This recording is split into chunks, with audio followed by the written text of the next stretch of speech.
हजारों साल पहले की कहानी है। एक ऐसा शहर जिसके बारे में कहा जाता है कि वह इंसानी तारीख का सबसे तरक्की याफ्ता, सबसे खूबसूरत और सबसे ताकतवर शहर था। एटलांटिस एक ऐसी तहजीब जो अपनी टेक्नोलॉजी, फ़न एमएमआर, साइंसी इल्म और दौलत में आज की दुनिया से भी आगे थी।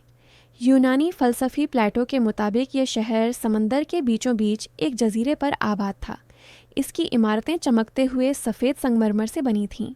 सोने और चांदी से सजे महल हज़ारों फुट बुलंद खड़े होते थे और पूरा शहर नहरों, पुलों, गोल दायरे की शक्ल वाली गलियों और ऐसी हैरानकुन इंजीनियरिंग का शाहकार था जिसे देखकर आज के माहिर भी हैरान रह जाए। एटलांटिस के लोग इल्म, तेमीरात, फ़नून और जंगी ताकत में दुनिया पर हावी थे, मगर यही ताकत उनके गरूर और तबाही का सबब बनी। कहा जाता है कि एटलांटिस वालों ने खुदाओं की नाफरमानी की, जुल्म, फहाशी और गरूर में डूब गए, और फिर एक दिन, बस एक ही दिन और एक ही रात में कुदरत ने ऐसा कहर नाजिल किया कि पूरा शहर ज़मीन पर से मिट गया। ज़मीन लड़ज उठी, आसमान पर बिजली चमकी, समंदर ने तूफ़ानी शक्ल इख्तियार कर ली और एटलांटिस का पूरा जजीरा एक ज़बरदस्त धमाके, झलझले और सूनामी के साथ समंदर की तह में डूब गया।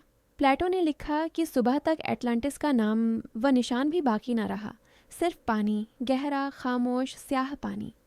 मगर सवाल यह है कि क्या एटलांटिस वाकई मौजूद था?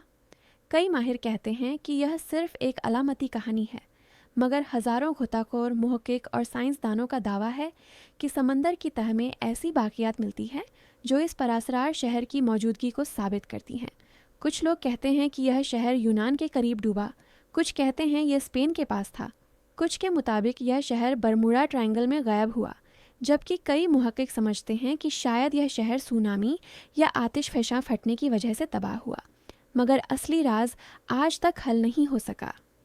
एटलांटिस की कहानी हमें यह सिखाती है कि चाहे कोई तहजीब कितनी ही ताकतवर क्यों न हो, जब गरूर, नाइंसाफ़ी और बेलागाम ताकत हद से बढ़ जाती है तो पूरी कौम एक ही रात में सफ़ा-ए-हस्ती से मिट सकती है। शायद एटलांटिस आज भी समंदर के गहरे अंधेरों में सोया हुआ है, और शायद एक दिन इंसान दोबारा इस गुमशुदा शहर के खंडरत तक पहुंच जाए। मगर तब तक एटलांटिस एक ऐसा राज है जो हज़ारों साल से तारीख, साइंस और दुनिया को हैरान में डाले हुए है।